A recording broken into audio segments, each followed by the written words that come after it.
જટાયુ ને કેમ જાણો? બોલે એ ભગવાન રામના કાર્યમાં શહીદ થયા. બોલે જટાયુ મારો ભાઈ હતો. અમે નાનપણમાં બંને સૂર્યને પકડવા માટે ગયેલા અને પરિણામે મારાથી થોડો આગળ વધી ગયો જટાયુ અને મને થયું સૂર્યની કિરણોને સહન નહીં કરે કે પરિણામે હું આગળ ગયો અને મેં એને ઢાંકી દીધો અને મારી બંને પાંખો બળી ગઈ એટલે હું અહીંયા પડ્યો.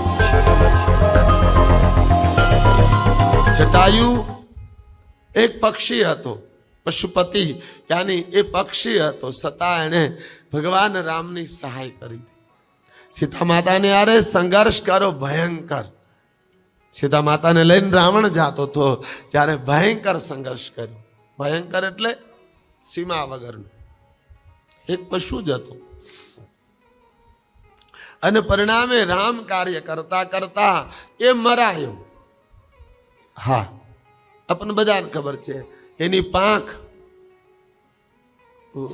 કાપી નાખી રાવણે અને એ ધરતી પર પડ્યો. આ વાત ત્યાં ત્યાં રહી અને આ વાત ક્યાં ગઈ? જ્યારે હનુમાનજી મહારાજ અને એની આખી ટોળકી અંગત ને બધા ગયા સમુદ્રને કિનારે અને ભોયરામાંથી સંપાદિત નીકળ્યા. કીધું આજ મને ઘણા સમયે આહાર મળ્યો છે, આજ મારું પેટ ભરાય. તો એ વાંદરાઓ બધા વાતો કરવા લાગ્યા કે ધન છે જટાયુને કે જેણે રામ કાર્યમાં શહીદ થયા અને સીતા માતાને બચાવવાનો પ્રયાસ કર્યો. એ તો શહીદ થયા પણ આપણે તો બધા આનો શિકાર બની જાશું. એટલે તરત વારે ગયા અને કીધું સંપાદિતે તમે કોણ છો? એટલે કીધું અમે રામના દૂત છીએ. અરે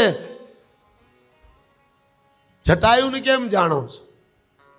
બોલે એ ભગવાન રામના કાર્યમાં શહીદ થયા. બોલે જટાયુ મારો ભાઈ હતો. અમે નાનપણમાં બંને સૂર્યને પકડવા માટે ગયેલા અને પરિણામે મારાથી થોડો આગળ વધી ગયો જટાયુ અને મને થયું સૂર્યની એ કિરણોને સહન નહીં કરે કે પરિણામે હું આગળ ગયો અને મેં એને ઢાંકી દીધો અને મારી બંને પાંખો બળી ગઈ એટલે હું અહીંયા પડ્યો છું. હું કઈ વાત કરવા જઈ રહ્યો છું ધ્યાનમાં લેજો. પશુપતિનો વિષય છે એટલે એવા દ્રષ્ટાંત લઉં તમારા માટે. પરિણામ સંપાદિતે કીધું હું અહીં બેઠા બેઠા જોઈ શકું છું કે લંકામાં રાવણે સીતા માતાને અશોક વાટિકામાં રાખીશ તો ક્યાં કયો સીસીટીવી કેમેરો હતો?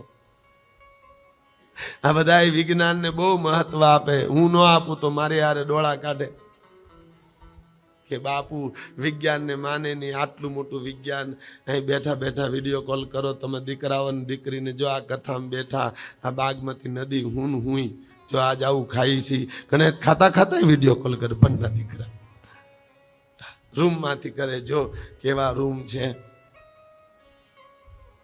તો એ તો ઠીક છે, યંત્રોની મહિમા છે, મને એને કોઈ વાંધો નથી. પણ સંપાદિતે એમ કીધું કે હું બેઠા બેઠા જોઈ શકું છું કે અશોક વાટિકામાં અશોક વૃક્ષ નીચે સીતા માતા બેઠા છે. તો શોધ મળી ગઈ તો હવે ધક્કો ખાવાની શું જરૂર હતી? તો એ દ્રષ્ટિ કોની હતી? અર્થઘટનમાંથી ધ્યાન આપજો. એક પક્ષીને પણ જો આટલી દ્રષ્ટિ હોઈ શકે તો માણસમાં ન હોઈ શકે?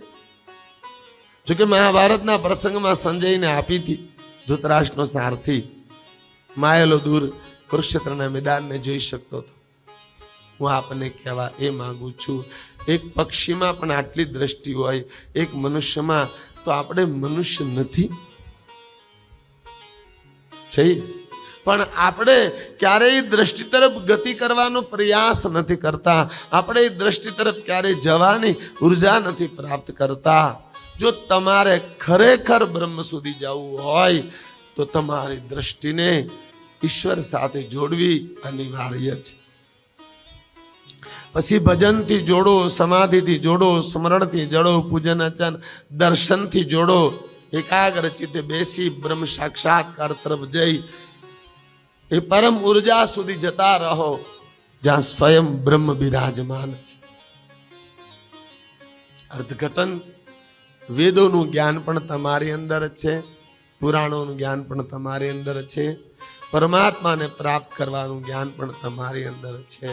આ ખોપરીની ફાઇલોને થોડો ખોલવાનો પ્રયાસ કરો, અને ખોલશે તમારી આત્મશક્તિ દ્વારા, એ ખોલશે તમારા ભજન દ્વારા, એ ખોલશે તમારી એકાગ્ર સાધના દ્વારા, એ ખોલશે તમારી સમાધિ દ્વારા, એ ખોલશે તમારા આત્મજ્ઞાન દ્વારા.